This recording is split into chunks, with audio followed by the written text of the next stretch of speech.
Hi there, YouTube. Welcome to Stress Free Lounge. It's Thursday night, the 29th of January, 2026. Time keeps on slipping into the future. And it sure enough does. Um, that reminds me. Uh, Funny how little things, can trigger things back. There was it was really one of the, I guess that's why I remembered, it was one of the best times of my life, certainly my high school life. Uh, Back during this would have been the must have been the fall of 1976, and I wasn't in the band. I just had a lot of friends in the band. I didn't have any musical interest or talent, which probably related.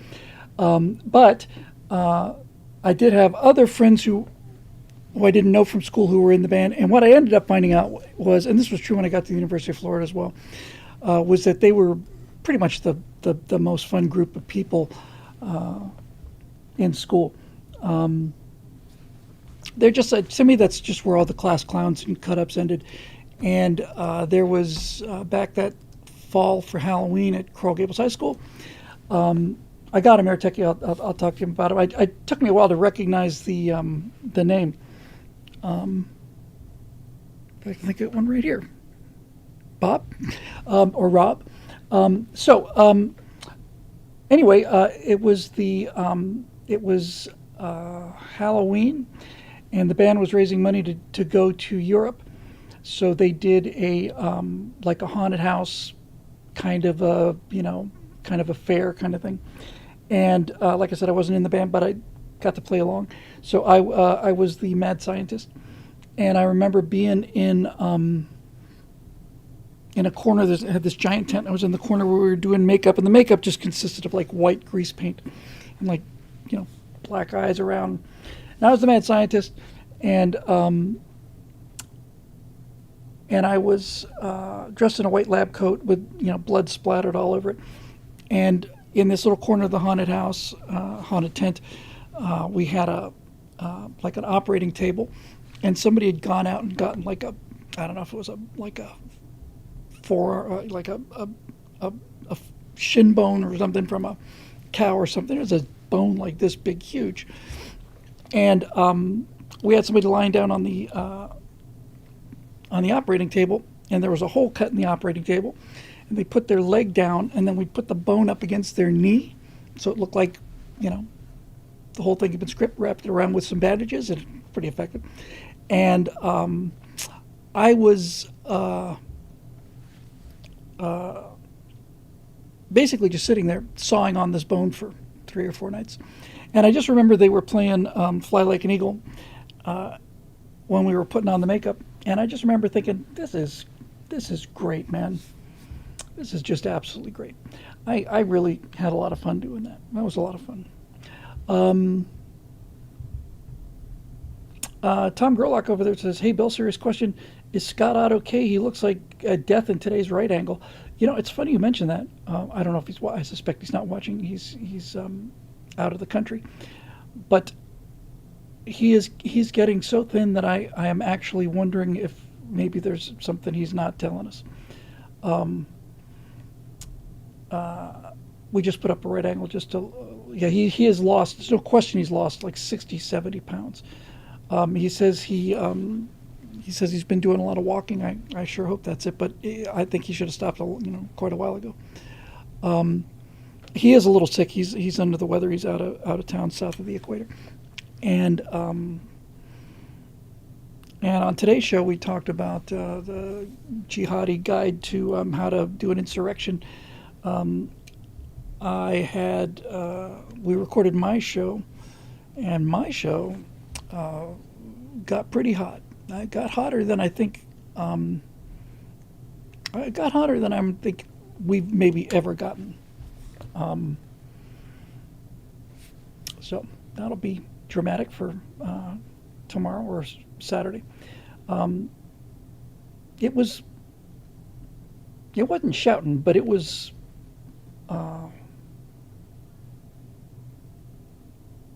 it was a spirited discussion. So, that'll go, and we'll see how that plays out. I think it really comes down to the fundamental difference, between seems to be a continuing difference between Scott on one hand and Steve and I on the other. Scott maintains that the opposition is fundamentally good-natured people who we just disagree with it, have a different perspective on, and Steve and I think that they're demonstrably evil, and it makes makes for interesting content, and Scott has always been kind of like the conscience. He's always playing devil's advocate. He's kind of my Jiminy Cricket, and you should listen to Jiminy Cricket, even when he's wrong, even when he's drunk. But do I and Steve disagree on anything? I think he likes vermouth. But other than that, I don't think so. That you mentioned the signal groups infiltrated in mine for names and connections. That's exactly what my topic was, and yeah, I wasn't talking about Scott being drunk. I was talking about Jiminy Cricket being drunk. But I want to be crystal clear about that. That was just a little joke. As for me, when I have to make a moral decision, there's a little devil appears on one shoulder, and then a little devil appears on the other shoulder, and they fight it out. But anyway, yeah, so we'll see. I think the thing that matters the most is after the thing was over, we said, well, one thing about being on the conservative side is you can disagree and energetically disagree with people and still have them be your friends. So that's kind of nice. That really is kind of nice. So there's that. Marks Carney 2030 says Elon is the greatest human to ever live. Dude, I got to tell you, I just don't see any way to deny that. Fame Name says, did you ever do the Stratosphere Lounge cruise, the Strata cruise? We were all set to go, and then COVID smote us, and I never touched any of the cruise money, but the guy who ran the cruise aspect of the cruise vamoosed, and that wasn't fun at all. So anyway, I suspect we might try to do that again. There's talk about a StratoCon and things of that nature, but we'll see. They're just very briefly, because I'll leap into the comments.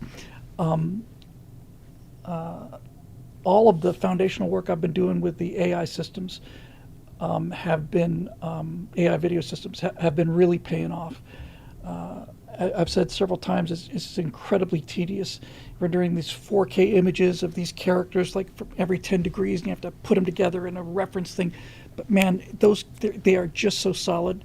And I'm doing the same thing with the rover. Just did a bunch of really cool tests with the rover, and that frickin' rover just holds together.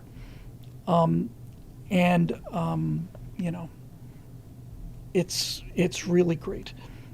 Yeah, and Elon is there. They had a problem with Starlink, not Starlink, Starship. He said got a launch date in 2 weeks or something. And NASA has Artemis on the pad. And I honestly don't know if I could care less. I just don't believe it. I don't think it's safe. And flying once every 4 years is not my idea of a 21st century space program, especially when they take engines that were designed to be reusable for the space shuttle. And their brilliant plan is, we'll take these reusable engines and we'll throw them into the ocean. It's just ridiculous. It's just plain ridiculous. It's funny. I mentioned, I just caught something. I've been watching like the Stratosphere shows in the I just look at the thumbnails, when it shows up, and I was thinking to myself, man, Billy, you are really, really getting old. You just look like really pale. And I took a look at my webcam control settings, and the saturation was down to next to nothing. So I put a little color in my face, and I'm sitting here looking at this now, and I think it looks a lot better. So there you go. Yeah, Artemis is well, Eric says NASA's now being run by Elon's friend Isaacson. Something might be better there. I've said this before. It's so strange because there's something about the sight of a starship on the moon vertically, and every time I look at it, I just think to myself, man, that thing just looks so ready to tip over. I think, what if a big wind comes up or there's an earthquake or something? And then I realize, well, see, that's why Elon Musk is Elon Musk and I'm not Elon Musk, is because that kind of thing doesn't happen. But it still does. I'd feel better. I'd feel much better about the Starship on the moon if it had legs that came out at least as much as the Falcon 9. But in any event, I'd love to see us get back there. And if this mission flies, and it's supposed to fly in a week or something, right? Week or two, that'll get us around the moon for the first time since 1972. I wonder if that will do it. Probably not for the moon landing deniers. It's an emotional thing. It's not anything really else. Eric says they're going to tip it over and make it a part of Moonbase Alpha. I want to see that. It will be fun. I mean, it's going to happen eventually. It will be fun to see 4K, 60 frames per second video coming from the moon and showing exactly the same stuff as Apollo 11, just in higher quality. So that might do it for some people. Other people, not. But just seeing Starship go to the moon and land and not seeing stars in the sky, I wonder if that'll convince a few of these poor deluded souls. There's one thing I probably do want to talk about a little bit before we get going. Dalton Burrows just said, "Hey Bill, if I remember correctly, I saw What We Saw video of yours that wasn't on Daily Wire. Do you have more out there? If so, I'd love to watch them all." Thank you very much. I'd love to watch them all too. All of the What We Saw series were done for Daily Wire, on Daily Wire. They sometimes released episodes, and some people have bootleg copies and put them on YouTube.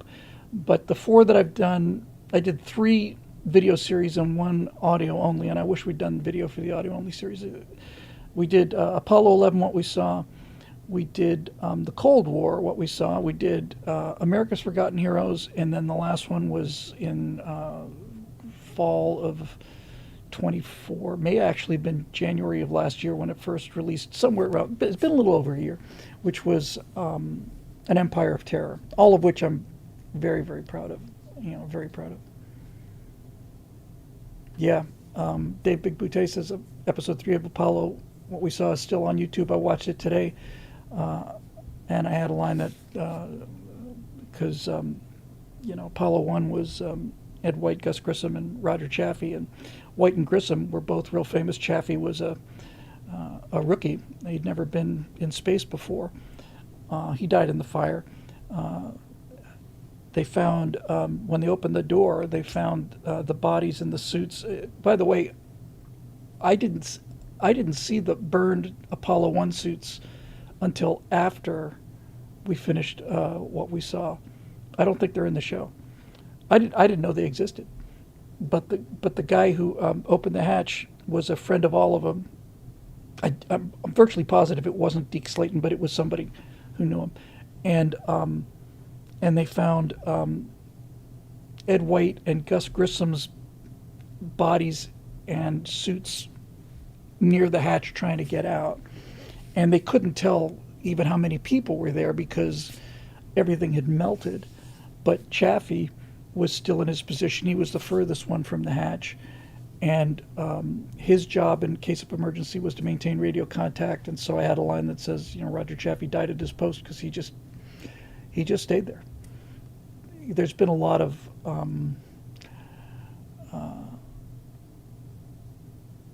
speculation, and I'm not shading this. I just don't know the truth. It has been said that the guys died of poisonous gas inhalation, carbon monoxide and things like that. You certainly hope that's the case. But if you've heard the audio, and I've heard the audio, it's chilling, man. It's pretty chilling. So anyway, there's that. Some people, I never addressed this in Apollo 11. I don't think I ever did anyway. Possible I did during Apollo Soyuz, but I don't remember addressing it. The American strategy has been and continues to be, we send the guys up in 100% oxygen instead of air. So air is, off the top of my head, I want to say it's 21% oxygen, mostly nitrogen. So in order for you to get enough oxygen, we're built to take, survive at 21% oxygen at 1 atmosphere of pressure. And the American plan was, well, the greater the pressure difference between the inside of the capsule and the outside of the capsule, the heavier the spaceship has to be because it's got to withstand that pressure differential. And so the American plan was, hey, we've got an idea. Why don't we go with pure oxygen? And instead of getting 21% of 1 atmosphere, why don't we do a quarter of an atmosphere at 100% oxygen? Which I thought was just frickin' smart. Van Allen belt, no. In fact, I closed the last show, Caesar, with a rant about just exactly how much radiation they took going through the Van Allen belts. Turns out they took about as much radiation as you would take in the course of maybe 18 months on Earth. We all get radiated every day from ambient radiation and sunlight and all the rest of it. And it's like the guys were outside for 18 months in addition to what they would have gotten. So they got less. They got about 1/1000th of a fatal dose going through the Van Allen belts. The thumbnail thing to remember about the Van Allen belts, if you don't want to remember the exact numbers, but the thing to remember is if you were to put guys on the space shuttle or in an Apollo capsule and put them in the most intense part of the Van Allen belts, they would get a lethal dose after it'd take about a week of being in there to get a lethal dose with the shielding that they had available. And the Apollo capsule got through those belts in about an hour. So you can see that didn't even come close. Yes, Tom Haviland says, speaking of carbon monoxide, that's what they used to kill the monkey in the Andromeda strain. They quickly revived the monkey with PETA standing by. That's a powerful scene. That's a great movie. It's a great movie. Yes, and that's an interesting point. Darth Chuck the Merciless says, yeah, except the pad test had 1.25 atmospheres, and that pressure with 1.25 atmospheres of pure oxygen, I think. Lots of stuff won't burn at a quarter of an atmosphere. So why did they have 1.25 atmospheres of oxygen during the fire? Why was it overpressured instead of underpressured? And the answer is they were doing a sort of an all-up test where they were using internal power on the capsule, but they had to plug in a couple of things, which meant they had to have the door open because they had a couple of cables coming out. And so they had to overpressure the capsule, if I remember correctly, to keep contaminants from getting in there. So there's that. No, I hadn't really thought of that. But DKS says the 5 psi O2 was also to avoid the bends before the moonwalks. Yeah, because when you depressurize, when you pressurize, the nitrogen in the air goes into your bloodstream, and when you depressurize, it comes back into a gas, and will often do that in your bloodstream and especially in your joints. And when that nitrogen, when those nitrogen bubbles start to appear in your joints, you cramp really hard. You cramp so hard you bend over, and that's why they call it the bends. So there's that. I was going to talk about one thing real quick that I heard that I thought actually was really interesting. Is about it's about the structure of a lot of things. I might have mentioned it in passing. I'll just go over it quickly. Just a philosophic. Listen to a bunch of philosophy. And you know what? I'm sure I talked about this, so I'm not gonna do it again. But basically, it's how the Dunning-Kruger effect affects different systems differently, and how things like bureaucracy are designed. They're not intentionally designed, I don't think, but they produce stupidity. They manufacture it. It's I'm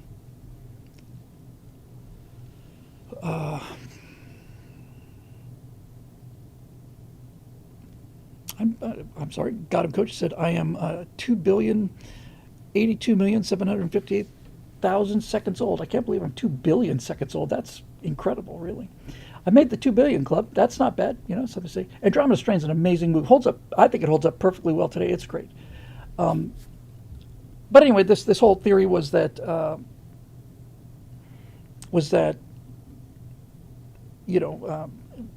grade A minds hire grade A minds, because smart people don't have any insecurities about being smart. People who are genuinely smart understand how little they know about anything. They're always willing to ask questions. Smart people don't have any problem saying, "Whoa, hold on, I'm sorry, I don't understand." People who are pretending to be smart will not do that. They can't do that. It's performative art for them. And so when you get into systems like bureaucracies, the people who tend to succeed in politics and bureaucracies are people who are sure of themselves, when intelligent people are not sure of themselves, because intelligent people realize there's a lot of things that can go wrong, and there's a lot of things you don't know, and there's known knowns and unknown unknowns and all the rest of it. And so politics and bureaucracy rewards people who are confidently stupid, and those people are aware of the fact that they're not as smart as they're letting on. And so they hire people who are less smart than they are, because they don't want to be shown up. They don't want somebody to outshine them, because they're afraid that that person will take their job. So grade A talent hires grade A talent, because grade A talent wants the outcome. We want to be successful. And I don't have an ego in this game, because I don't have to worry about proving how smart I am.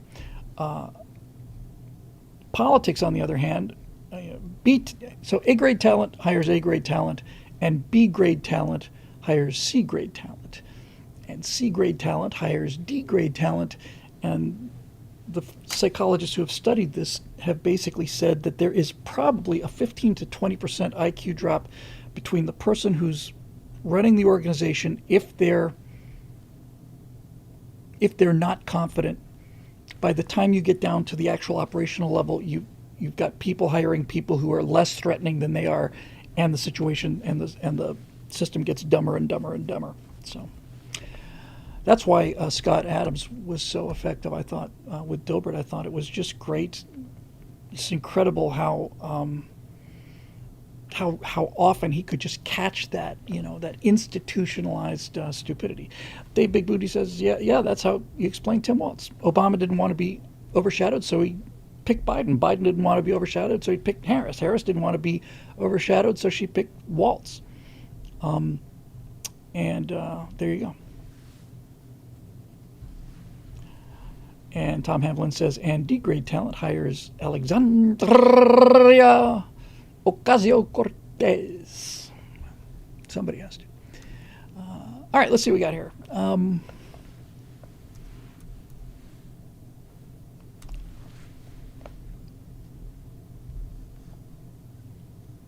I know it's going to be time for me to retire when I cannot remember the name of my website.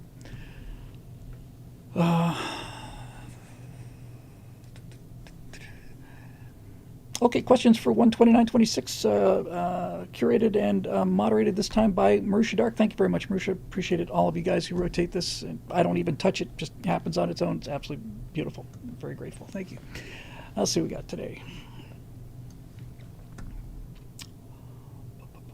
Eric's already got the February 2nd stream going. You got to get up early in the morning if you want to eat more worms than Eric Blake. Boy, I'll tell you.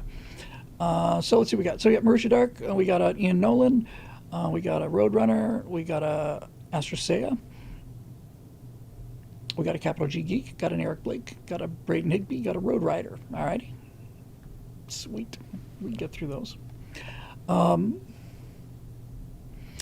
Dark, topic, Virginia is for haters. By now you've probably seen this list going around. I haven't. Of all the proposed bills Virginia Democrats have planned for their state, worth reading aloud for the class, as this would make California look like a Republican stronghold. Okay, let's read it aloud.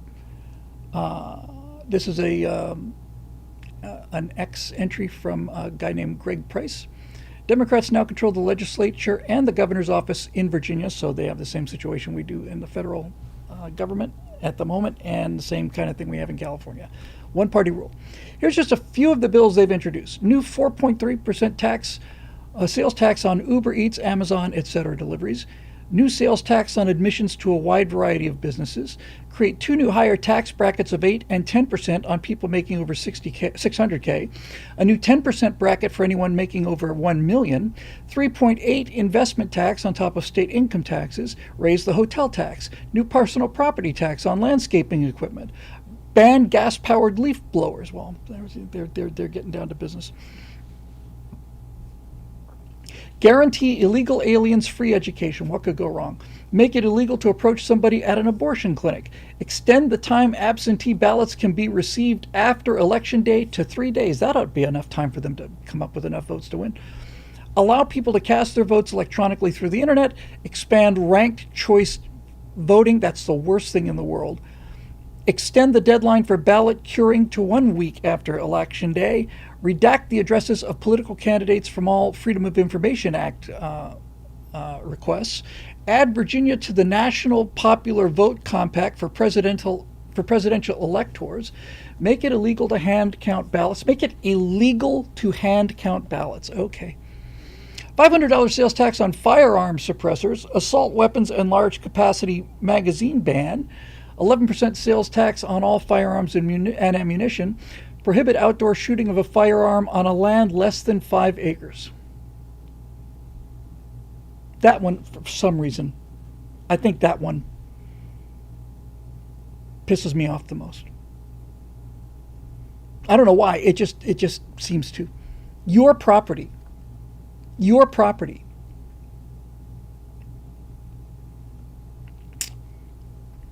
Lower the criminal penalties for robbery? Why not? Ban the arrest of illegal aliens in courthouses. Remove mandatory minimum sentences. Allow localities to install speed cameras. Replace Columbus Day with Indigenous Peoples Day. Well, I hope they do all of them. I really do. I hope they do all of them. And the reason I hope they do all of them is because it is not possible. I don't see anybody who could make any claim at all that the left is gaining ground in terms of popular opinion. I don't see any evidence, none, that that people are accepting woke ideology, that transgenderism is getting more popular rather than less. I don't see any evidence that people are saying, wow, our streets are too safe. We should be lighter on criminals. I don't see any of it. What I see is people getting more and more and more and more sick of all of this on a national level and a state level. Gavin Newsom's, $100 billion has just disappeared. And we'll see, we'll see whether the fires had any effect on the limousine liberals. If not, then the beatings will continue until morale improves, and and that is the only cure for this. I can already tell you that it's going to take a lot because they just apparently shut down. They just closed forever Fisherman's Wharf, which I've been to San Francisco one time in my life, and it was, it was nice enough, I guess. Um, but but you have to ask yourself how much of a destruction of their lives are progressives willing to take, and the answer is all of it. They'll take all of it. We are heading for some interesting times. Uh, I'm not the only person to notice this by any means, but the the sheer insanity. When I say insanity, I don't mean boy that's a nutty idea. I mean the demonic possession kind of videos. These kind of things. I think, and several other observers think that it's the awfuls. The affluent white female urban liberals. Uh, those women are have reached the point in their personal lives where they are now so furious that life is not delivering them what they thought. As they get older every day, they realize more and more. They don't admit it. In fact, on the contrary, they continue to double down. The older these women get, the more insistent they are that they not lower their standards, by taking a guy who only makes 80 grand a year and is 5'10" and all the other things that don't match the checklist. But feminism has driven them feminism has driven them crazy. Feminism had caused men to check out, but it's caused women to simply absolutely lose their mind. And what we're seeing is levels of anger that are so high that they are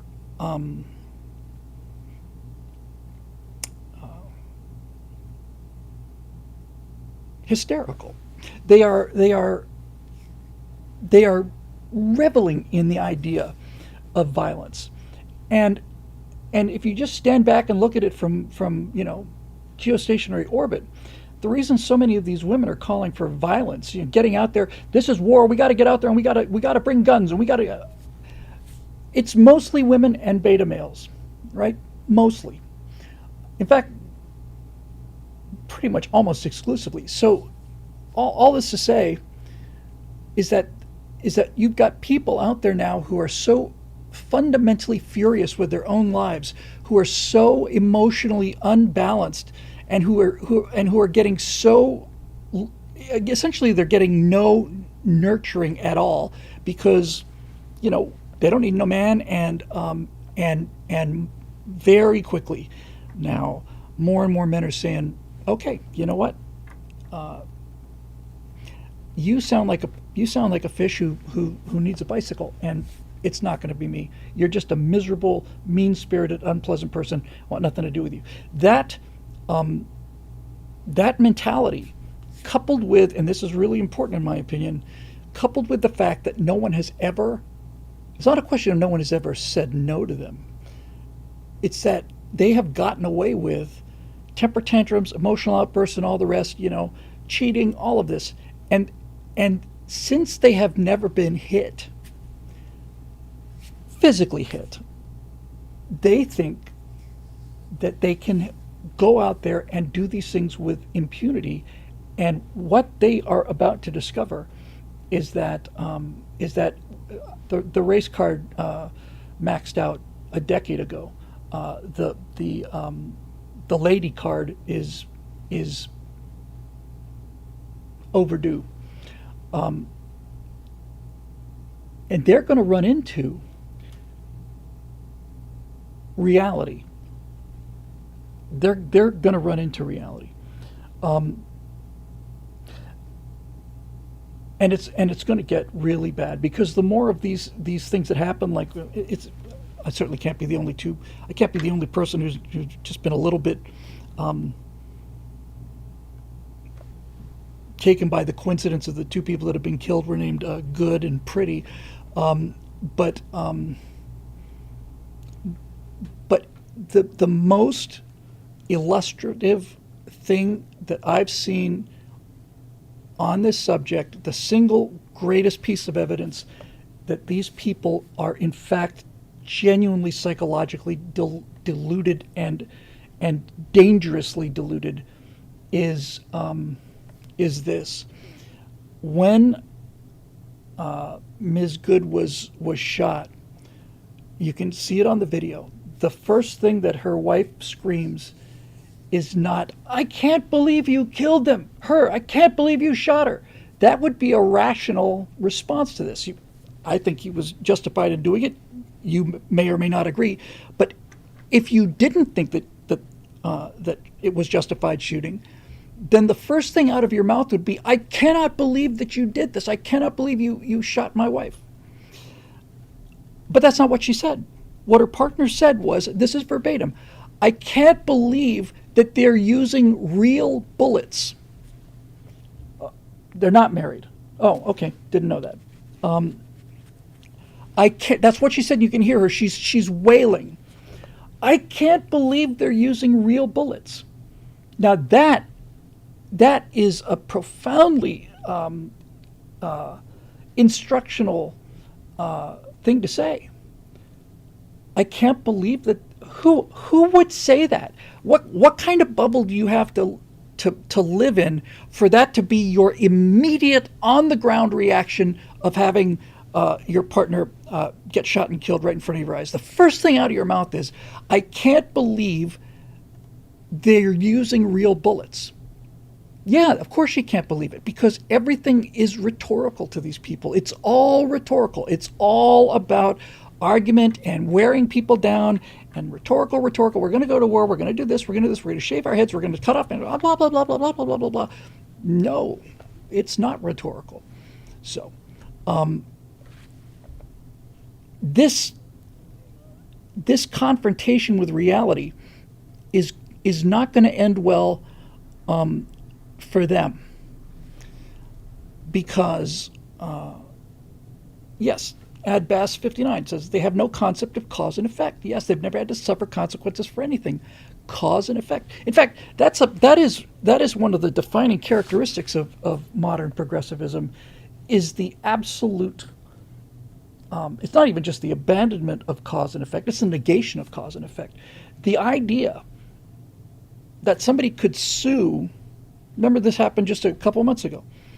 These three black teens kicked this guy's door in the middle of the night, 2 o'clock in the morning, kicked his door in. He shot them, got all three of them, and the families tried to sue him because they were only trying to rob him, and it was not fair.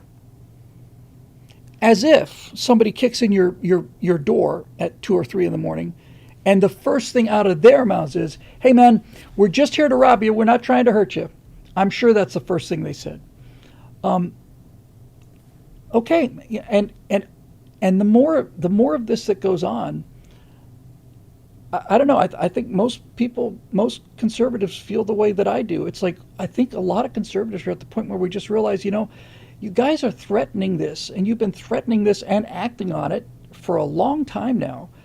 And honestly, if you guys really decide you want to pull that trigger, then okay. It's the ultimate FO, right? You're gonna find out the difference between people that rant and rave and scream and get bug-eyed demon batshit crazy, and somebody who's been out on the range practicing for this exact moment and is very, very calm about it. Honestly, it's not only the funniest thing I ever heard about this left-right so-called civil war, like a shooting war. It's also the most accurate thing, and that is, if they decide to really like take this to that level, then most of us are not even going to get a chance to reload. And yeah, I don't know, man. I just, they are not going to calm down. They are at a level of hysteria that is not maintainable. I'm not talking about all progressives, obviously, or all liberals, but the ones that are on, TikTok or Instagram or whatever, who are screaming at the top of their lungs that this is war. They can't. No one can maintain this level of agitation without burning it off through physical activity. You know, I mean, you actually. This is a small little aside. But most people have heard, most older people anyway, have heard the term, boy, that made me see red. You know, it made me so angry I saw red. That's a real thing, as it turns out. There was a number of cases of it. I remember one specifically at Spotsylvania, I think, pretty sure it was Spotsylvania in the Civil War, where a guy said, at Spotsylvania, it was hand-to-hand combat for 18 hours. Hand-to-hand combat for 18 hours. And a number of the people there said that they were so strained that when they looked around, the whole landscape just turned red. And the reason it turned red is because their blood pressure got so high, they were so adrenalized, that the blood vessels in the retina became so engorged, like every other blood vessel in their body, that they actually saw the world turn red. And it's been reported throughout history that under that kind of stress, the whole landscape just kind of turns red. And I remember, this is a long time ago, but I remember when you started seeing, the first time you started seeing kids rage quitting computer games, you know, where they get so, just so tweaked about, especially in a first-person shooter game where somebody, keeps knocking them off. And I've been in that situation where I've been, some spawn camper or somebody just keeps popping me, and it makes me, I don't do it anymore, but it made me really, really, really, really angry. But when I saw these kids punching their fists through the wall or smashing their monitors, I thought, man, when you get that adrenalized, the body only gets that adrenalized in order to prepare you to fight or flee. And so what happens when you get that adrenalized and you neither fight nor flee because you don't have to? What does it do to your system? And I think what it does is it just continues to up the ambient adrenaline level. I think their tissues are just saturated with adrenaline, and I think they're all on hair triggers. And I frankly think this is the cause of the entire Karen phenomenon. We didn't have the sheer number of people who had the unmitigated gall to walk up to your car and bang on your window and tell you, I don't like you doing this. Who do you think you are? Who do you think you are? So, Enward Snowman says, my father had such a severe World of Tanks edition that he was buying computer mouses in bulk. He'd break like 5 a year. I have to admit it. I have smashed more than one keyboard in the course of my life. And there you go. Anyway, back to Murshid Arkir, talking about Virginia. Such actions would cause any and all conservatives to flee, forcing those states redder, the states that they would flee to, leaving blue states bluer. So it's not inconceivable that we do get a civil war split along party and territorial lines like the last time. Yes, but even if you postulate that all of the liberals go to blue states and all the conservatives go to red states, and that the country increases the contrast, you still have a huge problem that you didn't have in the Civil War. And that was, in the Civil War, there was a geographical line where it was all one thing above the line and all one thing, below the line. How do you connect the battleground liberal states of Virginia and California. See what I'm saying? The Confederacy and the Union were geographically, I want to say contingent. I don't think that's the word I'm looking for. But anyway, they were touching each other. So anyway, I don't know. You said previously that the beatings will continue until morale improves, but we know from examples in history, such as under communism, that morale might never improve for 100 years or more. Well, less than that, but enough. If anything, it might just continue to hit rock bottom only to discover that hell has a basement. Do we really have to put up with that? Well, everything you listed in that list for Virginia, contiguous. What did I say? Did I say continuous? Contiguous. Anyway, everything that they talked about doing is either increasing taxes for themselves and sticking it to the regular people, or it's measures designed to make sure that they never lose an election again. Measures designed to make it not only easy to cheat, but impossible not to. It's against the law to count ballots by hand. You have 3 days after the election to get your ballots in. Just as a quick aside, that was so astonishing in 2020 that, and so repugnant to conservatives who play by the rules. But I'll tell you something. If it turned out that there was a close election and they had a rule that said, hey, you got 3 days after Election Day to get your ballots in, I really think a lot of conservatives would just say, all right, fine, that we'll do it that way. You want to play that game? We'll do it that way. Tom Haviland says, correct, Bill. Plus, in Ohio, the 3 big cities are all Democrat, while the rest of the state is Republican. Cincinnati, Cleveland, and Columbus are now city states. Same is true for California, by the way. If you look at California on a district level, California is a red state. It's a big red state. It's just you got San Francisco, Los Angeles, and to some degree San Diego. But it's LA and San Francisco. It's LA really. San Francisco and LA. Anyway, at what point is outside intervention warranted? Well, let me finish. We know Trump tried to do this with D.C., Chicago, Memphis, and now Minnesota to varying degrees of success, and not without much wailing and gnashing of teeth by the demonic rats. I imagine the fourth turning still lies before us, as neither side has yet to begun to truly fight, since if Trump can't get it done, someone far worse will, and both sides will be out for blood. Yeah, well, in the darkest days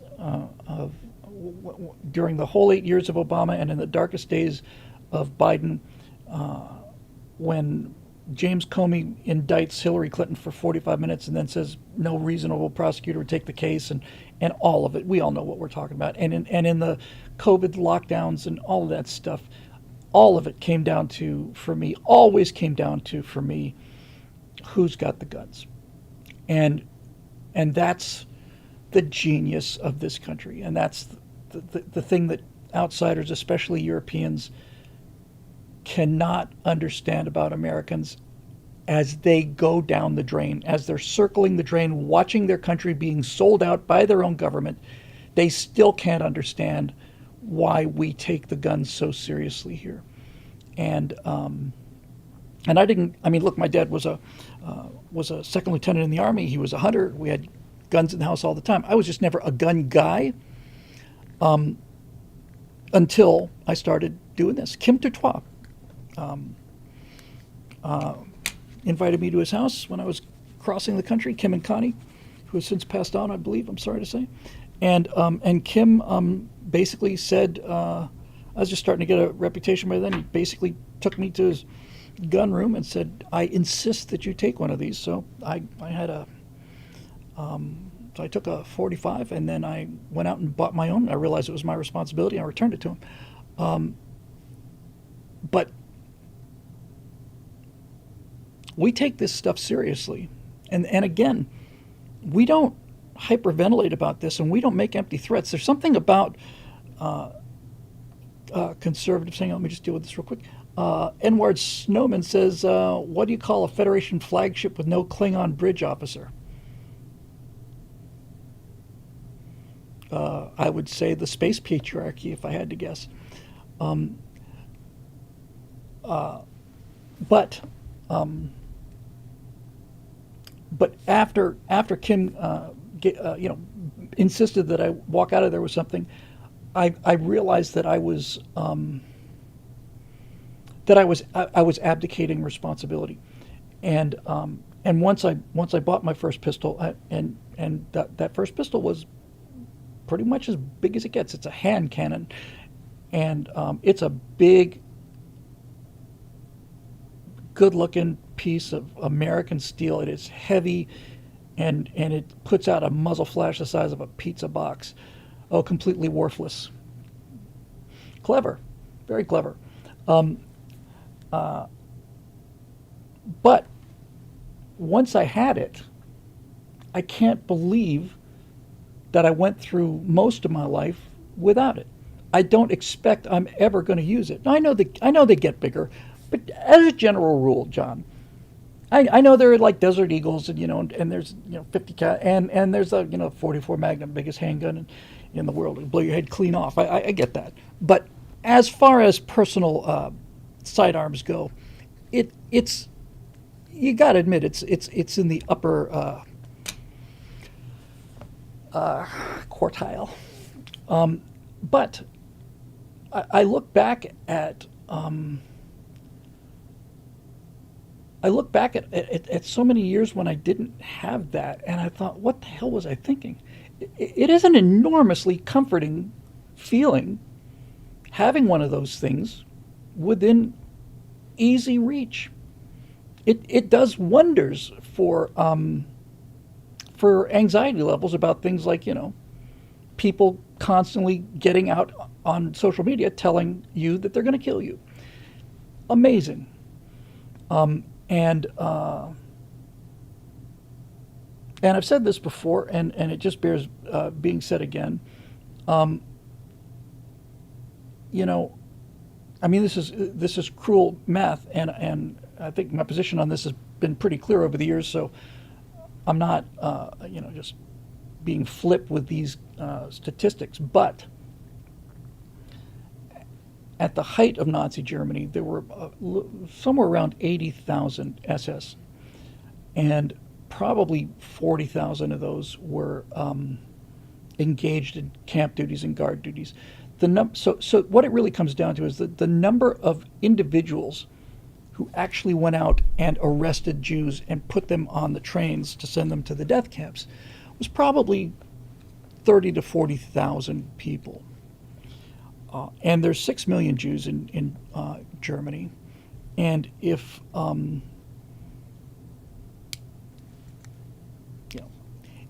out of 6 of them had their own firearm, that'd be 1 million armed Jews against 40,000 SS guys.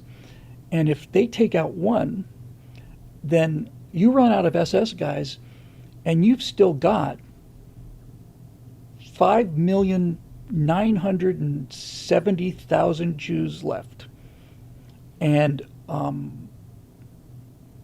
that math it's just, you can't argue with it. Woody Fool says, "Why does America have so many guns? Because 6 million Jews didn't." Yes, I think that's exactly right. I think it's funny, the left looks at the Holocaust and feels suicidal guilt about it, and conservatives look at the Holocaust, and we, instead of feeling suicidal guilt, we feel survival imperatives. I don't know of any conservatives who want to live in a world where you have to go around armed every day, like you would in Somalia, for example. I don't know anybody who's like, oh. But I don't know a single conservative who doesn't understand the lessons. And it's not like this happened 7,000 years ago, man. We're not Yes, exactly. Dave Big Booty got it exactly. Why do Americans have so many guns? Because we'll be damned if we're getting into the cattle cars without a fight. That's the lesson, and we learned it, and they didn't, and the Israelis learned it. So yeah, you know, it's and it's not just the Nazis. The communists murdered 20 million of their own people. In Russia alone, uh, in China, 60 million starved to death, and so on. You know, it's pretty nutty. Let me just see here. Gotham Coach says, Bill Whittle being a pilot on a date be like, enough about me, let's talk about airplanes. When you go on a date and you're a pilot, all you have to do is just mention casually, like between bites on your salad, oh yeah, I'm a pilot, I fly experimental airplanes. That's all you have to say. You just shut up after that point. You've already accomplished your mission. You are automatically perceived as just one incredibly sexy, steely-eyed missile man, and just the kind of guy you want to have in emergencies, and blindingly intelligent on top of it. So there you go. All right, so moving on. Ian Nolan, hey Bill, another week, another budget bill that Congress passed that refunds the National Endowment for Democracy, the censorship organization, yay, and allocates billions for refugee resettlement programs in the U.S. And Trump, of course, focuses his ire on Thomas Massie and Rand Paul for not getting on board with Republican spending bills. When will he realize that the mainstream Republican Congress critters are leading the way in sabotaging MAGA?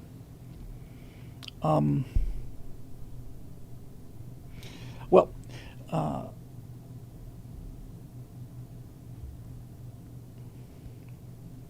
I think.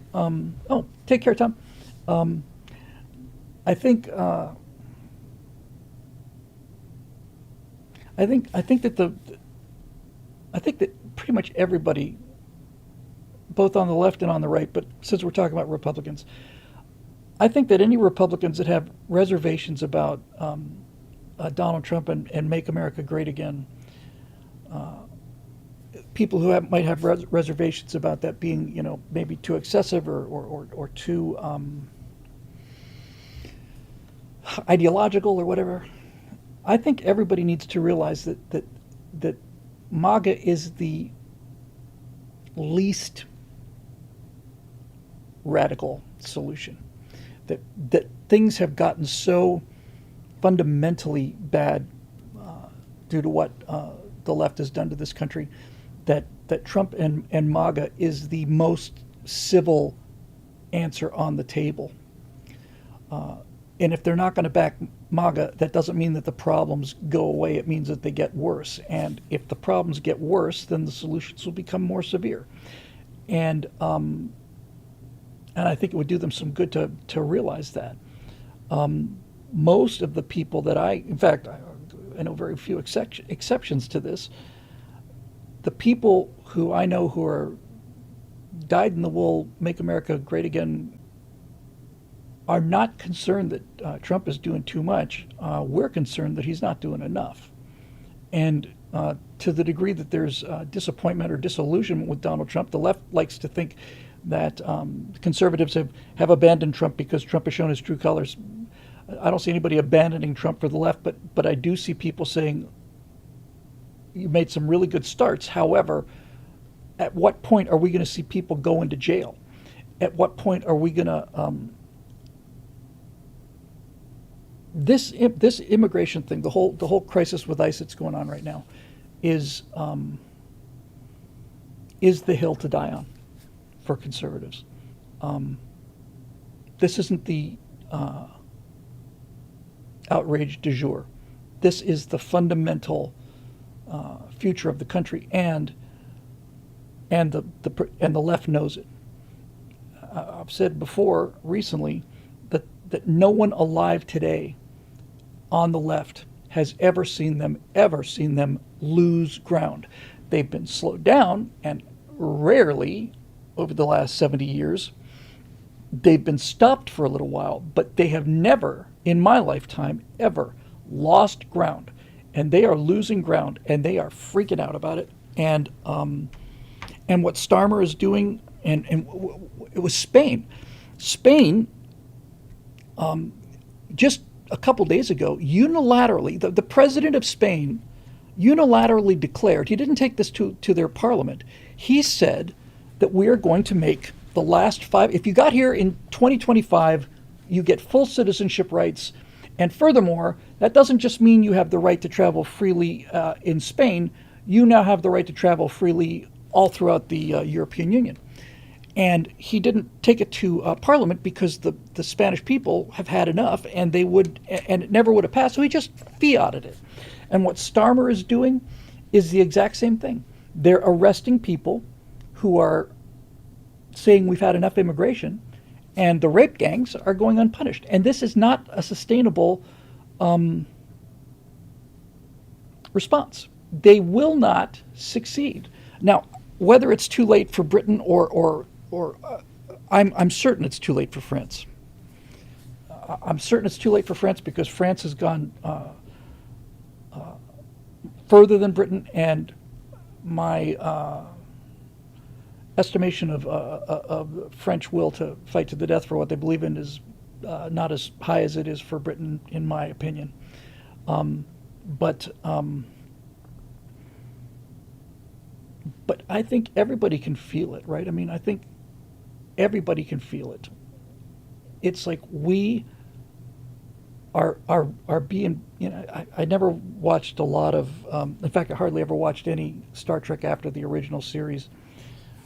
But there's a line in Enterprise, Star Trek Enterprise, that brings back the Andorrans quite a lot. And the Andorrans have a saying, don't push the pink skins out onto the thin ice. And I often get the feeling that the pink skins are really up against the wall. I heard Tucker Carlson, who I thought's been really erratic lately, but I saw him talking about what the demographics were for New York City was 92% white or something like that. In 1950, Detroit was 96%, some numbers like this. And now they're down to 20, 30%. And it is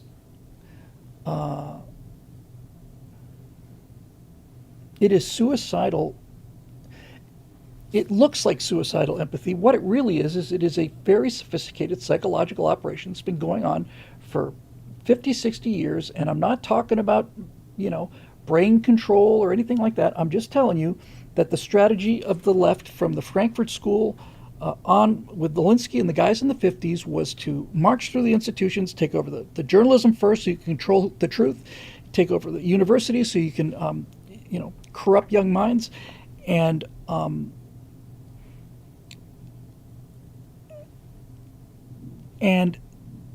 they have been unstoppable until now.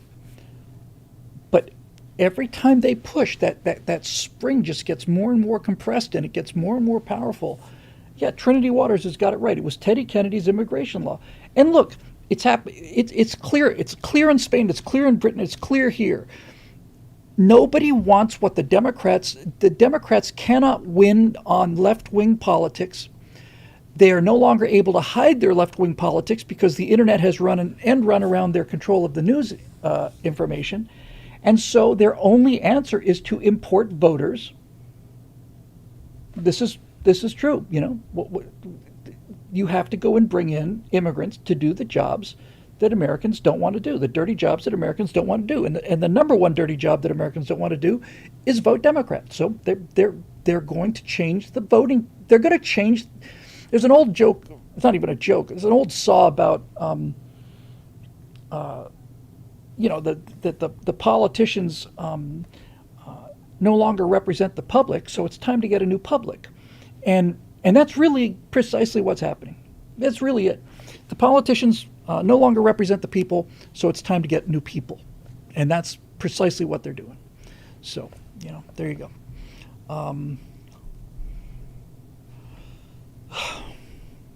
I was going to say we got a lot of work to do, and there's going to be, and it's going to get worse, and I think it's going to start getting a lot worse pretty quickly, watching their reaction to these ICE things. Because this,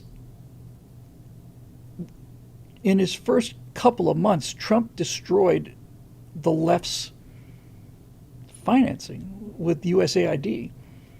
And now all of these billions of dollars that are coming out into daylight. The good news is we don't realize that for our entire lives, we've been paying tax money to put hundreds of billions of dollars into the hands of people that are trying to destroy our country. And when that money dries up, they can't turn out. This whole thing is astroturfed. I was a part of the Tea Party movement. That was the height of my popularity, and I was going out. I spent the first half of 2013. I went out every single weekend for 6 months. I was on the road, and that was a grassroots effort. And everybody made their own signs, and no one had ever done it before, and they didn't know how to organize things or get the toilets or the permits. But when you see these left-wing protests, everybody's wearing the same T-shirt. Everybody's got the same printed signs. There's buses that go from 7 miles of buses. All of this costs money to bring people in to pay for these things, and this whole thing of theirs, their whole racket is really under attack, under serious attack, and so they have to become more and more overt about what they're doing, and their entire strategy is dependent on being covert. Remember when Barack Obama addressed the issue of Reverend Wright, when the Reverend Wright story broke about all of his anti-white statements, and Obama had to do something about it. And so Obama had a press conference, and I'm not saying this was really the case, but if you looked at it, it looked like he had his press conference at a factory that made American flags. He was standing on a stage, and there were something like 40 American flags behind him. Oh, well, I guess he must be a patriot then. Eric says, lest we forget, Trump has done far more for us than any president since Reagan. So when people complain he's not doing enough, I just go, the perfect is the enemy of the good. Fair enough. And I never lose track of that. I'm not off the Trump train. I've said countless times, I've never thought I'd live to see actual raids in places like New York City. I never thought I'd live to see transgender people being removed from the military. I just never thought I'd see it ever. So yes, in a lot of ways he's exceeded expectations. And it was me saying in the beginning for months and months and months, give the Justice Department time. You have to gather evidence. You have to make the case and so on. That was a year ago now. And I'd like to see some people go to jail, I don't want to see political enemies go to jail. I want to see people that broke the law go to jail. So Hillary Clinton and Bill Clinton have been found in contempt of Congress. What's going to happen to them now? What happens to them? Because our half of the country is never going to be satisfied that there is in fact a workable justice system until we see people of the highest level who broke the law go to jail.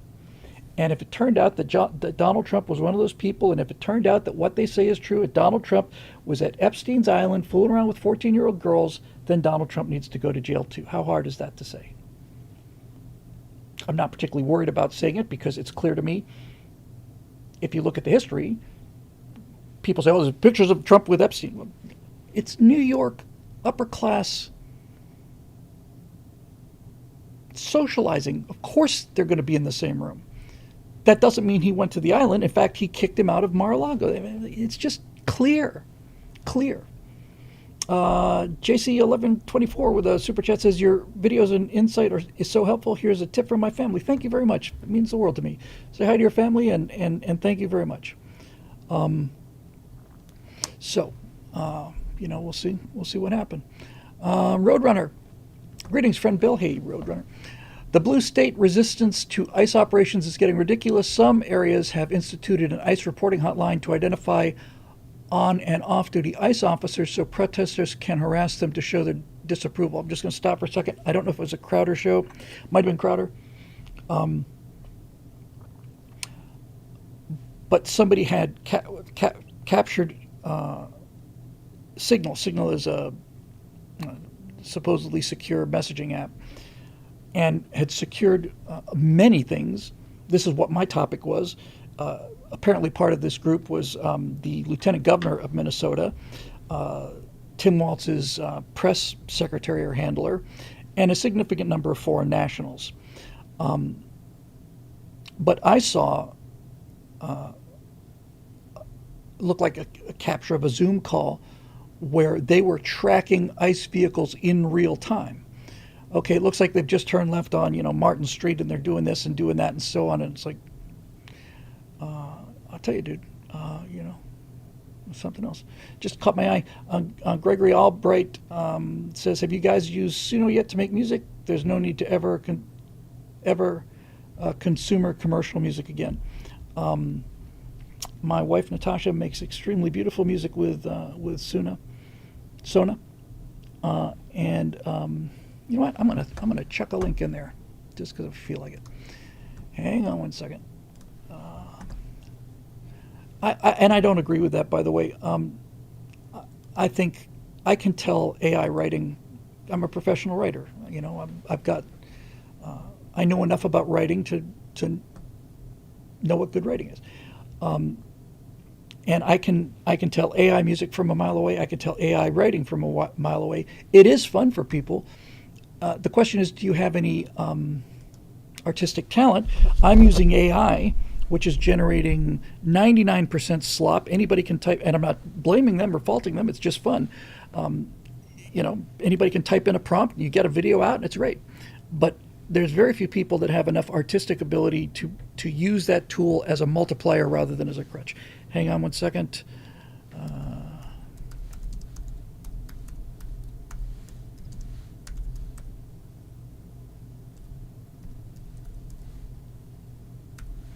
And Natasha has so many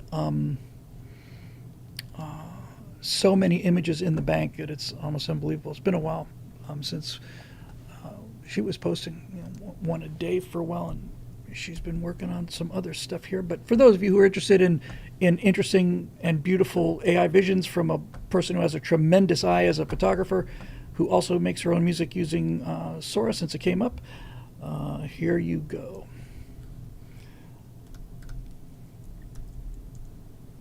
And if you like it and you want to subscribe, that means an awful lot to both of us. So thanks for that.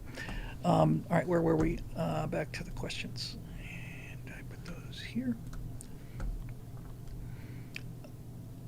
Okay, so back to Roadrunner. The blue state resistance to ICE operations is getting ridiculous. Some areas have instituted an ICE reporting hotline to identify on and off-duty ICE officers so protesters can harass them to show their disapproval. Turns out that some patriotic Americans do not approve of these hotlines and are submitting fake reports. I love it. This is how you fight back. This is how you do it.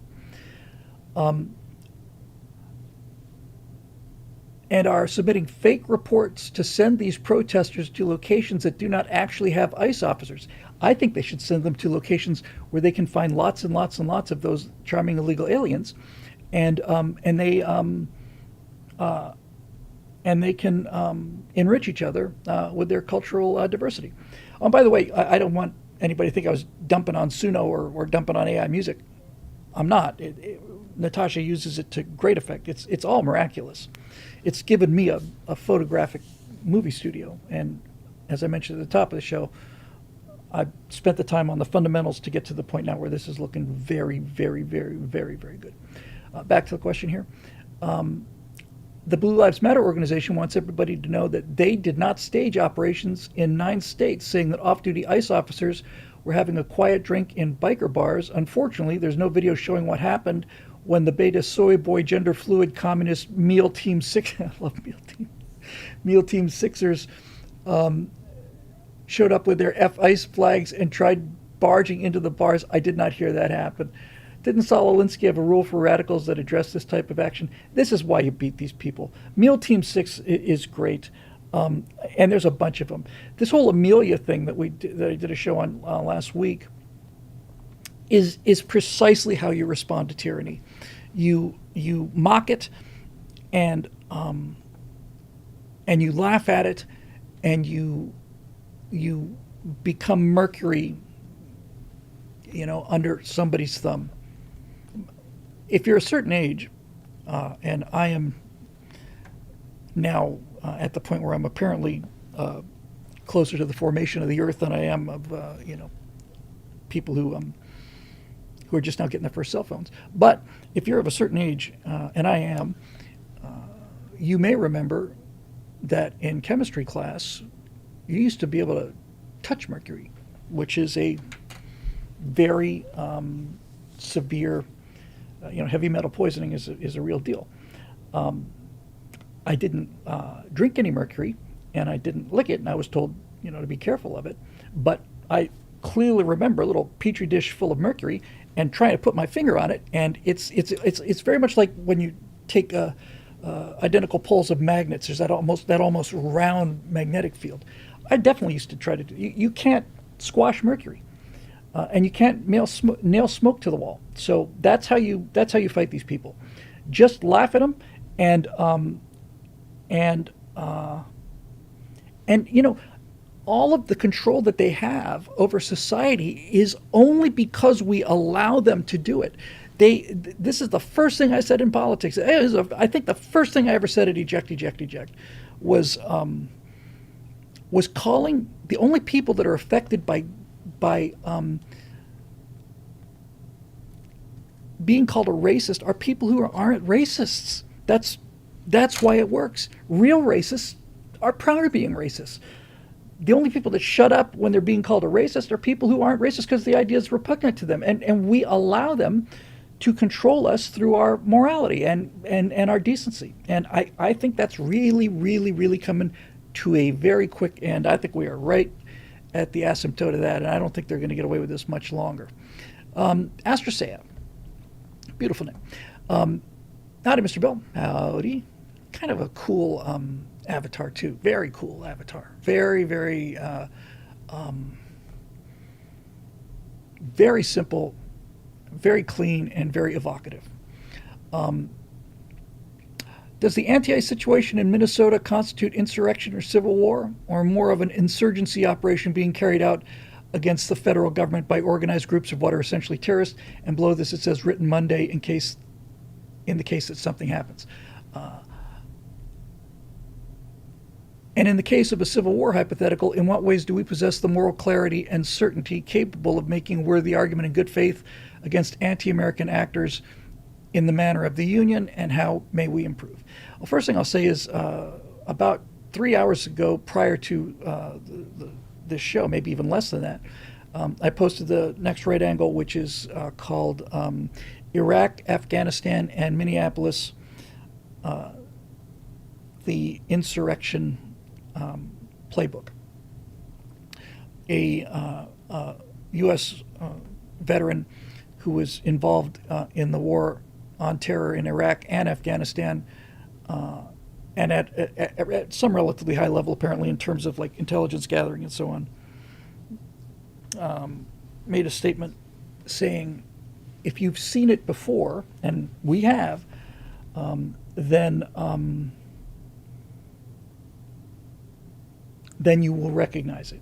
The entire playbook for Minnesota is exactly what happened in Afghanistan and Iraq. It is the strategy is to demonize a legitimate regime, provoke them. I mean, really provoke them, and continue to provoke them until it's not until they act out. It's you provoke them until they have to defend themselves, and when they have to defend themselves, then you turn that action of self-defense into evidence of brutality on the part of the government, and this is how you gin up this sense of illegitimacy about the government, and that's basically how it works. Roger Ramsett says a color revolution. I've heard that term before, but I don't understand what it means. I really do need to understand it better. But yes, so there you go. And I think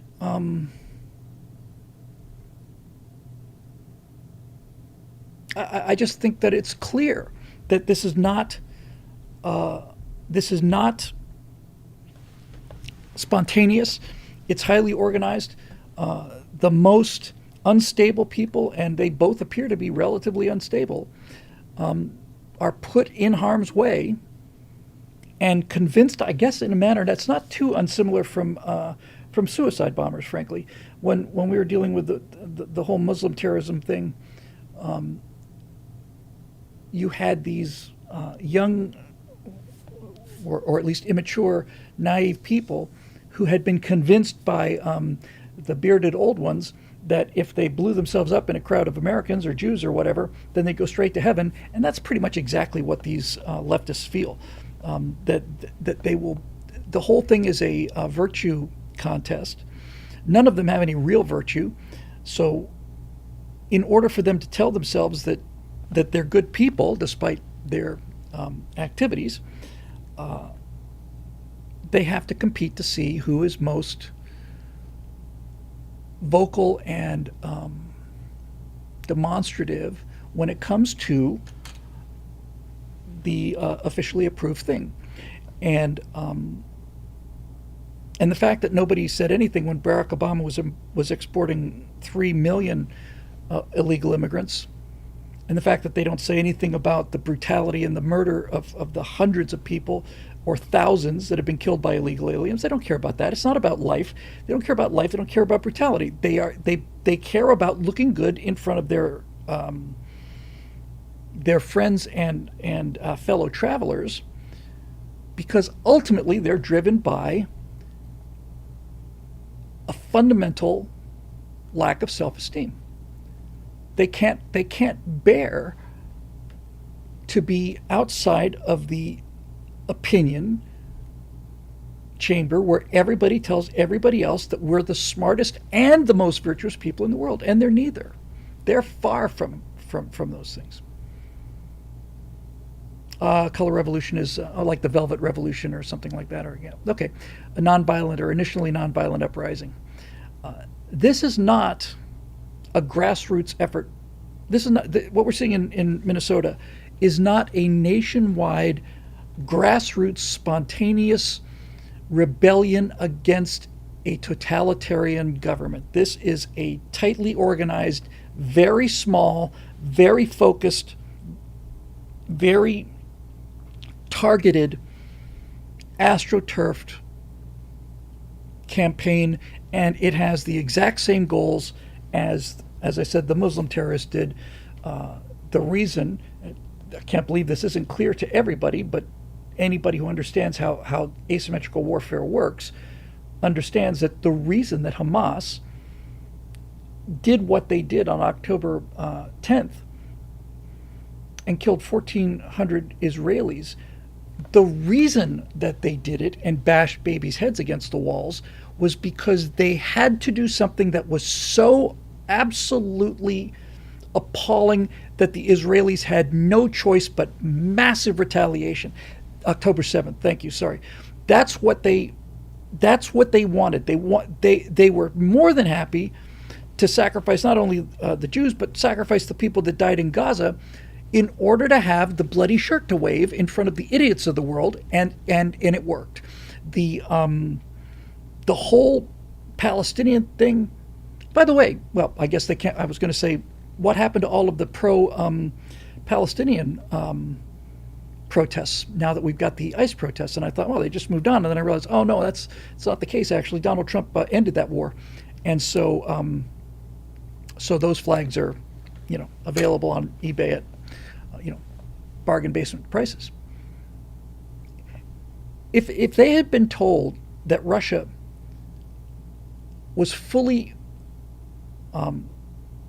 justified in invading Ukraine, and this is not my position, but if the left had been told that, then they'd all be putting little Russian flags up on their Facebook posts.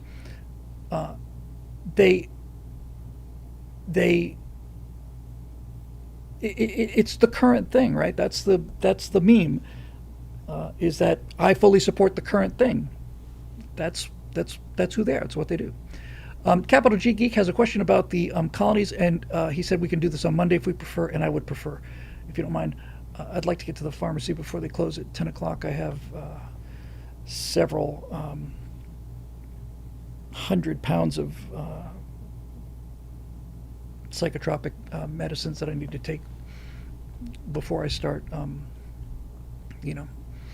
drooling and spitting and ranting and raving like the rest of these nut jobs out there. Um, so we got Eric Blake, we got Braden Higby, we got Road Rider, and then we'll do it. All right, that's good. So please bring it back, Capital G Geek, because it's a great question, and I'd love to talk about it.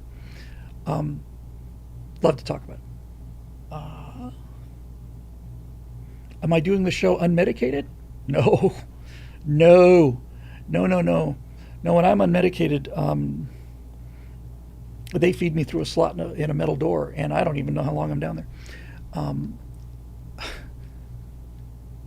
Funny if that were like completely true, but it's, I definitely feel it after the third day. I start to feel it. Let me just throw this in here just real quick because it's an opportunity that I don't like to miss. Um, if you are, so I've suffered from clinical depression since my teens. My childhood was just fine. It was golden childhood out of the beach of Bermuda. My dad was a hotel manager. I'm scuba diving, popular in school. Everything was great. And then somewhere around, I don't know, 16, 17, my parents got divorced, and I went to college, and I just got really erratic. And it was probably pretty bipolar for a while there. And finally had a movie that I was working on, a feature film. It was the only feature film I ever directed, and the money disappeared, and the whole thing collapsed, and made the Hindenburg look like a lady finger firecracker. And so I got into therapy, and I went to Narcotics Anonymous, even though I wasn't taking narcotics. It was just addictive personality disorder. And so I did the therapy for many years, and finally my therapist said, all this time I've been telling you there's no magic pill for this, and it's just hard work, right? And I said, yeah. And she called me and she said, well, this was 1993. She said, there may be a magic pill. I said, okay. And that was Prozac, the first of these SSRIs. And I'm only bringing it up to say, if you're really suffering from constant depression, the depression is causing you a lot of behaviors that will continue to put you in a bad place. So therapy helps. But if you are really feeling down, like if you're clinically depressed, the best way I could describe it is it's like sitting on the Santa Monica Hills looking out at the Pacific Ocean and seeing this typhoon coming ashore. Like, okay, here it comes, and then it's like, I'm gonna have 3 bad days. I'm not urging you to get on medication that you don't need, but if you have been fighting this for a long time, I would highly recommend you see somebody, because the fact of the matter is, if you do suffer from clinical depression or other neurological issues, the medication is shockingly effective. And if you happen to be listening to this either live or on recording, and you just feel like you're in a pit that you cannot get out of, I would definitely go see a psychiatrist who is a medical doctor, because it takes a while for these things to come up. Prozac, I think, generally takes 3-4 days or something to fully get up to speed in your bloodstream. But I will tell you with all honesty that I took the first Prozac pill one night. I went to bed, and when I woke up the next day, I woke up and said, oh, so this is what it's like. This is what it's like to not have to live with this. I mean, just like instantly. Anyway, just my small little public service announcement. It's, it is what it is. Anyways, this song says, stopped trying to get help with my PTSD depression because the very government I served will use that against me and my rights. F 'em sideways. Dude, I can't tell you how moved I am by that comment, how ashamed I am of the way that guys like you have been treated, and I cannot imagine what you've been through. But the idea that the people who sacrifice the most for our society have to pay this price and almost always have to pay it alone is just bloody disgraceful. And I'm real grateful you went out there and did what you had to do so that I didn't have to, and my wife didn't either. And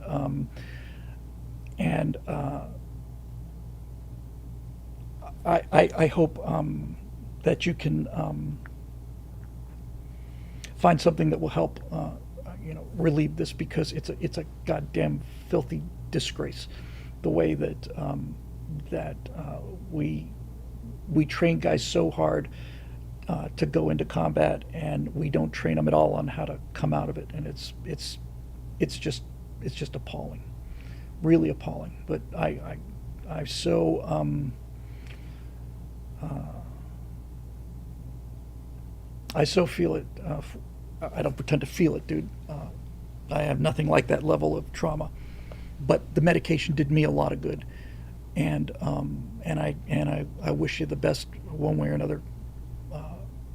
And at the very least, if the medication doesn't sound right for you, as a person who spent 18 months in Narcotic Anonymous, who never ever did narcotics in his entire life, I can tell you that that those organizations that help really do help. They really saved my life. It really did. It saved my life. So that's, I guess, all I'll say about that. But you know, you've got my deepest thanks and sympathy and prayers. Okay, Eric Blake. Tonight, the case of the Golden State Godsend. So, Bill, I don't suppose you're following the polls in your state's gubernatorial election. I don't, but we'll see. Well, this past week, the latest set of polls came in, and I believe Bill Mitchell put it best, behold. And a link has followed.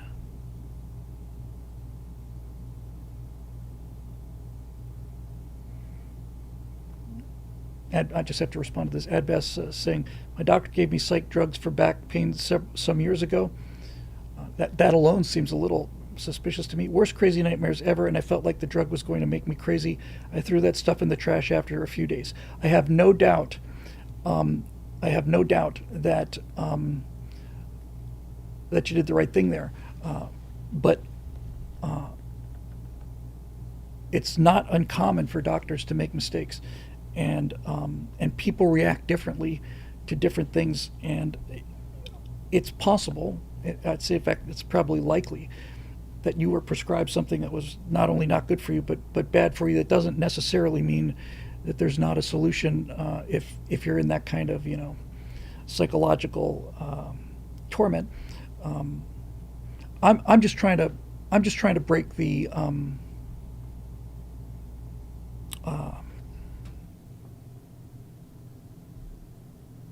that's not really a taboo. I'm just saying, if a internationally known, fabulously talented and widely worshipped celebrity such as myself can go through those things, then hopefully that stigma, thank you, Woody Fool, then I would give it a try if you can. All right, here we go. Here's the thing. California's governor's race just turned into a total Republican shock. 2 Republicans are leading the poll. Oh, God, that would be great. Chad Bianco at 18% and Steve Hilton at 17%.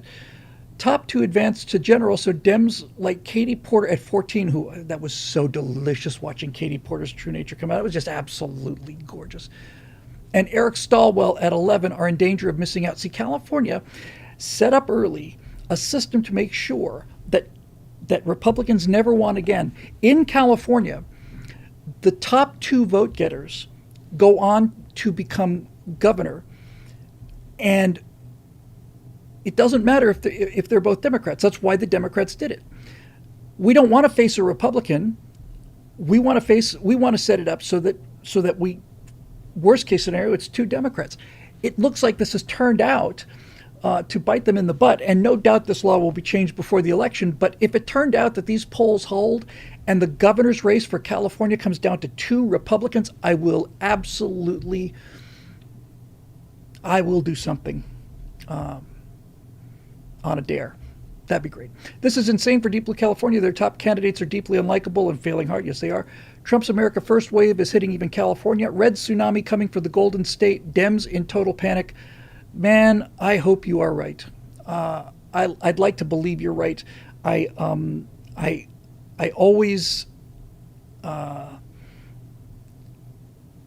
learned to moderate my expectations about either really good things or really bad things. I think that the human capacity for hope and excitement on one hand and worry and despair on the other emotionally skew the reality probability. I was talking with somebody. Oh, you dare me to address this, Captain Kirk? I will take that dare.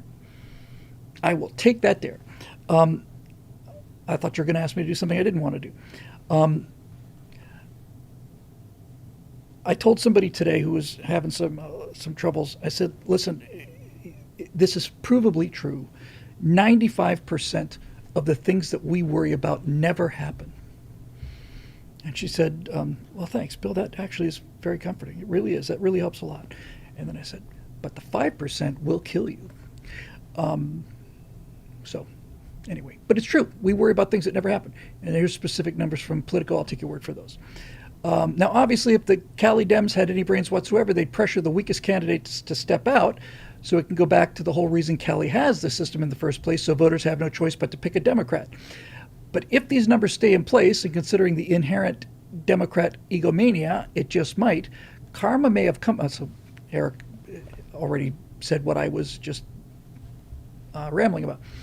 Karma may come back to bite him in the donkey, and the general election will be between two Republicans. In other words, we may not have to draft you after all. What say you? Is this a sign of the tide starting to turn in the Golden State? I'm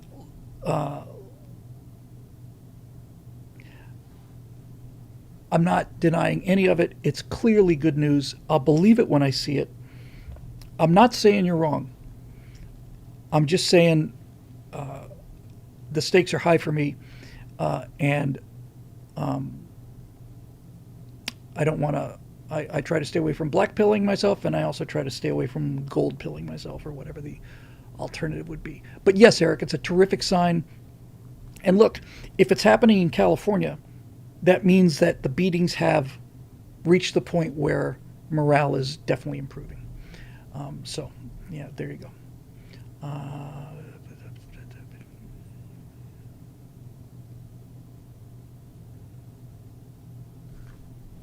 Yeah, just checking something I missed here. I don't want to be giving out bad advice.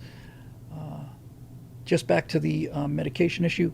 Again, all I'm trying to say is it worked really well for me, and have it pretty much fine tuned now. So, and I think there's one thing that needs to be said, okay, about the medication before we go on to the next question.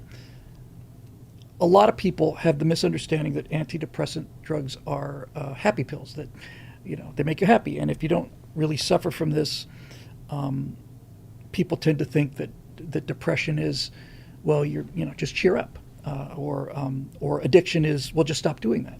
I can assure you that addicts are fully aware that what they're doing is destroying their lives, and they are not capable. It's not that they don't want to. It's not that they lack motivation. They are psychologically incapable. And I'd say this is a blind spot for conservatives, because most conservatives are fundamentally mentally healthy, emotionally stable and well, have had good parents, good family, raised not necessarily in luxury or even middle class, but they're not able to perceive that this is in fact something that we are powerless over.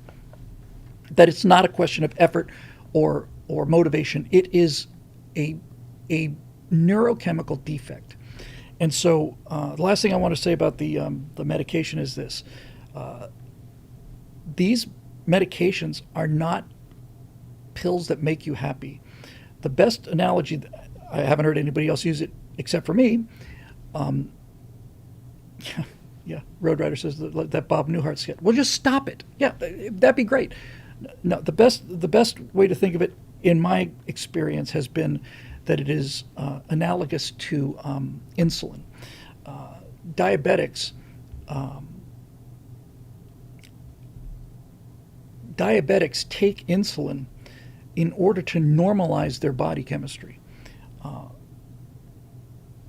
it replaces something that's supposed to be in their bloodstream that is not there. And my perception and my experience has been that antidepressants do the same thing. I clearly remember the first sample box I got in 1993 of Prozac and the real simple graphics. But what it was a series of lines that were getting like lighter in color. And the first one had like, big bump and then a little bit less and a little bit less, a little bit less. And then finally at the top it was straight. And what I got out of that was if your serotonin, so it's SSRI is a selective serotonin reuptake inhibitor. And what it does is people who suffer from depression are actually pulling serotonin, if I understand it correctly, and I think I do, they're actually pulling too much serotonin out of their bloodstream. And what Prozac does is it blocks the uptake of serotonin and raises your serotonin levels and restores your brain chemistry to something that is much more like a regular person's. And so it is for many people, myself included, a magic pill, and it worked magic on me. Roadrunner says, Bill Whittle, I'm not a doctor, but I play one on the internet. I play everything on the internet. Yeah. But anyway, enough of that. We got 2 to go. Yes. Braden Higby, howdy from. It's okay, as I take it as a great compliment. Lord Bios, who's our medical expert, medical researcher, says that's the gist, but not all depression works the same. True. And I've tried several different flavors, by the way. I tried, Coke Classic. I tried New Coke. I tried Pepsi. I tried RC. I tried Dr. Pepper. But I finally settled on something that seems to be working a little bit better with fewer side effects. It's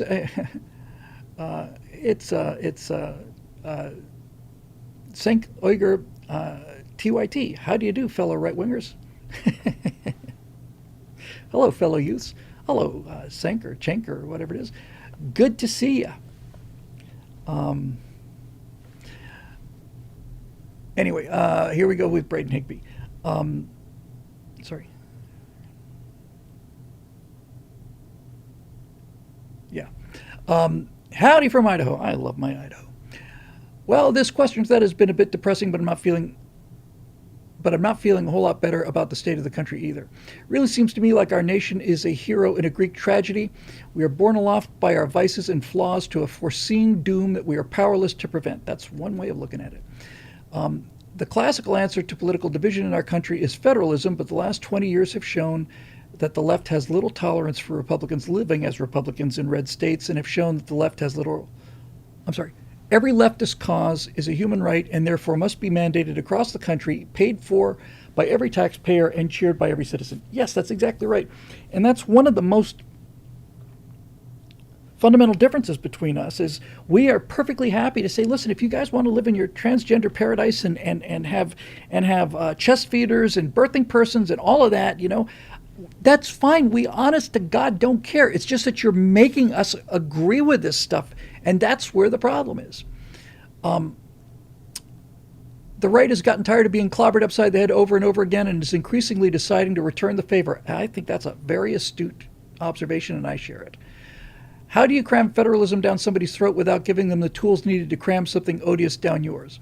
I think the people talking about a so-called peaceful national divorce are really talking about a kind of extreme federalism, but we wouldn't need the extreme option if we could agree on normal federalism. Because of that, I highly doubt any national divorce could ever actually be peaceful. You may be right. I'll tell you one thing. As a guy who spent 25 years in Florida, I haven't the faintest desire to go back. In fact, I have an aversion to going back since I lived with 100-degree temperatures, 100% humidity, mosquitoes, and all the rest of it for 20, 25 years. But you may notice that these ICE riots are not happening in Florida, because in Florida, if people surround your car, you can defend yourself. And the palmetto bugs, let's not forget them, yes. So we're talking about federalism, and Florida has become a zero tolerance state for this kind of childish BS. It just doesn't put up with it, and it seems to me that it's almost single-handedly Ron DeSantis. I mean, he turned a coin toss state into the reddest state in the union, making Texas look like a bunch of guys who eat hot sauce made in New York City, and so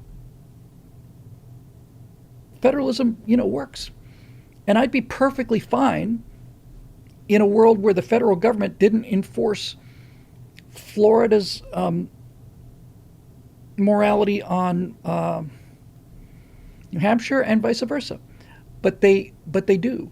But I think the one thing we can all agree on is even the federalism that we have now has let an awful lot of steam out of the system, right? A lot of steam out of the system. If you don't like it here, go. Lots and lots of people have fled this state and gone to a lot of them went to Tennessee. A number of them went to Florida, Texas, and so on. But I don't know anybody who fled California recently, who fled California so that they could go to Oregon or Washington. The people I know who've gotten out, and most of my friends have left the state, have gone to red states, and it's uncomfortable even saying this, but if I wasn't married to a woman who nearly died in a snowstorm in Siberia, I mean really nearly died in a snowstorm in Siberia, and it was just me, I would get one of those super cool little modular space habitat capsules, and I'd move to Idaho. But I ain't leaving, and she likes it here, and I like it here, and I wish I could tell you that I didn't. I love it here. The climate is unbelievable. The scenery is unbelievable. The people, a lot of the people I hang out with are nice. I have a little postage size, 10 block by 10 block in the middle of the valley that is small town America, and we have, as I've said many times, we have 4th of July parades, and I don't live in Los Angeles. I live in a little piece of Idaho that is plunked down in the middle of the San Fernando Valley, and that's not to say that California doesn't affect me. California politics doesn't affect me. It affects me a lot, but yeah, Road Rider says Yosemite. Look, man, it's a 3-hour drive to Sequoia National Park, and I went there. I don't want to say reluctantly, but I'll go see the big trees. Okay, sure, why not? I got nothing else to do. And I took my mom there, and the first time we saw a sequoia, because on the drive up into the mountains, you have to go way deep into the mountains, and they all live in a pretty small little area. And the whole final hour of getting up to Sequoia National Park, Tahoe, most beautiful place I've ever seen, is California redwoods. And California redwoods are freaking enormous trees. I mean, they're just huge. And you're driving up there and you're going, oh, these must be like the sequoias or small sequoias. Maybe these are like the small sequoias. You're looking at all these redwoods. And after 30, 40 minutes on this mountain road, you turn this corner and there's the smallest of the sequoias, and we just stopped our car. We just stopped our car and we got out, and we couldn't believe it.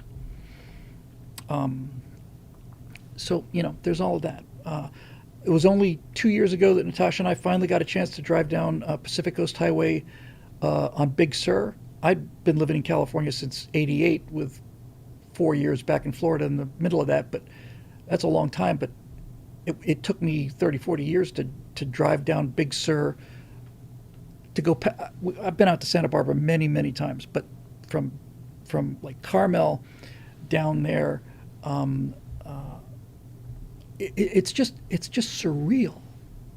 It's surreal, and it's like a 60, 70 mile stretch where there's no exits, and there is one gas station, and that gas station 2 years ago was charging $8.50 a gallon, and I was on one hand really torqued about having to pay it, and on the other hand really grateful that I could get some gasoline in my car and didn't have to, stop.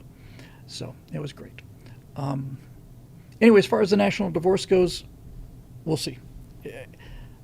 Clearly, the left is not taking defeat well, and the amount of violence that they're not only threatening but that they're actually committing.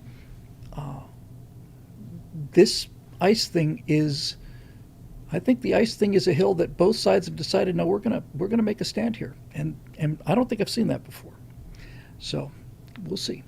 But again, I do.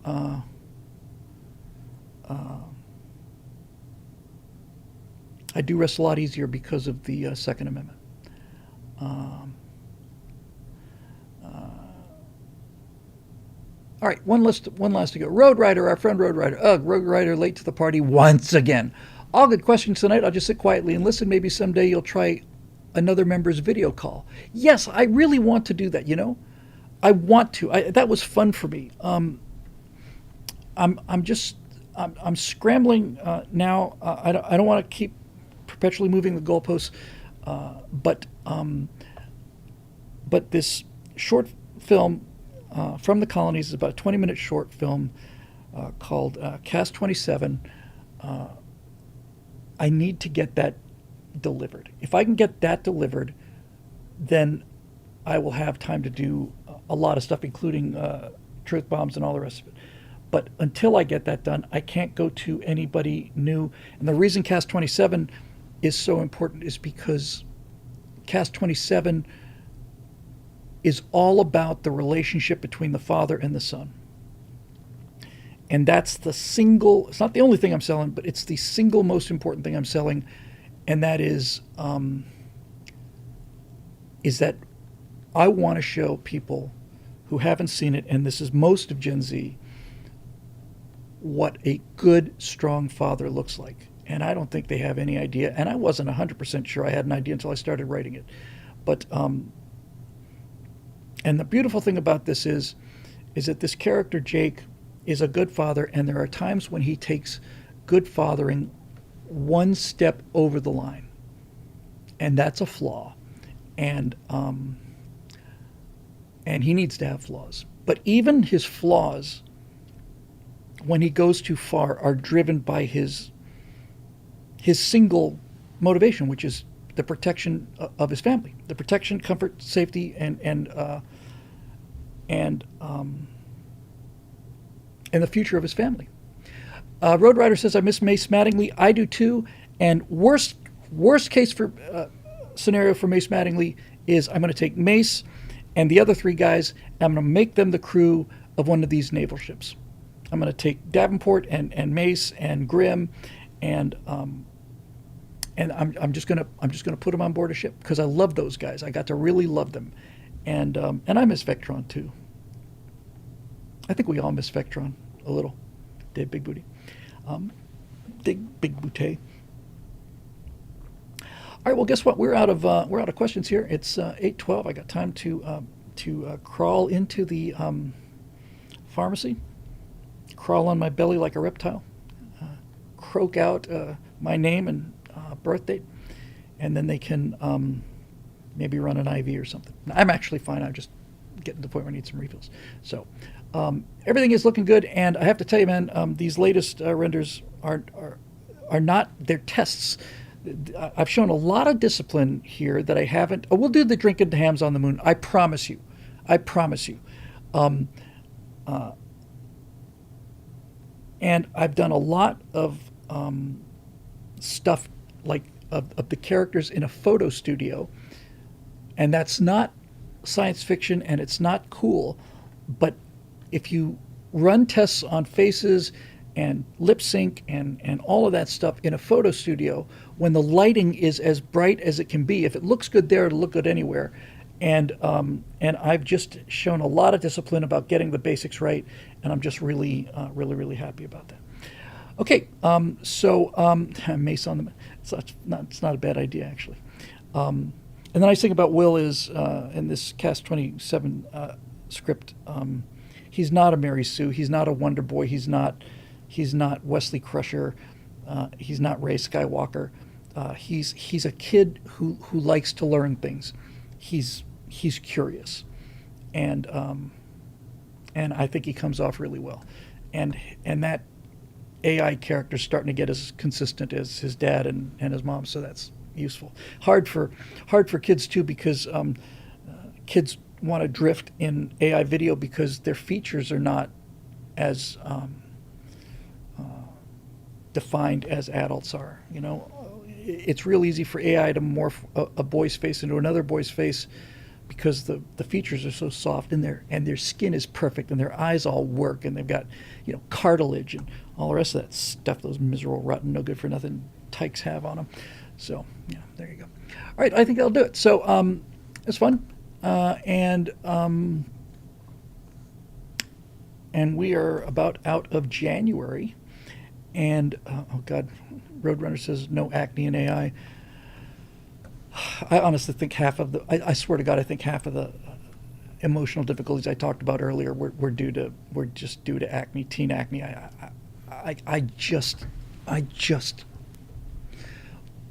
I cannot imagine.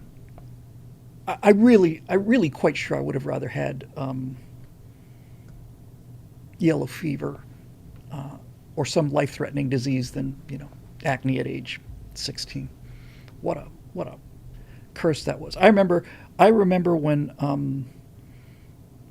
all there was skin-colored Clearasil, which was essentially makeup. It didn't do much for the acne, and then came a time when they released Oxy 5, and Oxy 5 was the first of, just as I was getting out of it, Oxy 5 was the first thing I remember that actually seemed to work somewhat. So anyway, it's not like I don't have acne anymore. It's just on the inside now. So that'll do it. All right. Anyway, that's our show for the night, and hope you got your money's worth. You know, the show's made possible by the members at BillWhittle.com who have supported us slow these many years and continue to support us through many low years as well. But we're always glad to see our Stratus family, and we will be back on Monday night with the fun stuff, and that is moving along single-handedly and single-mindedly, and it's a good combination. So we will see you guys on Monday right here for your Stratosphere studio.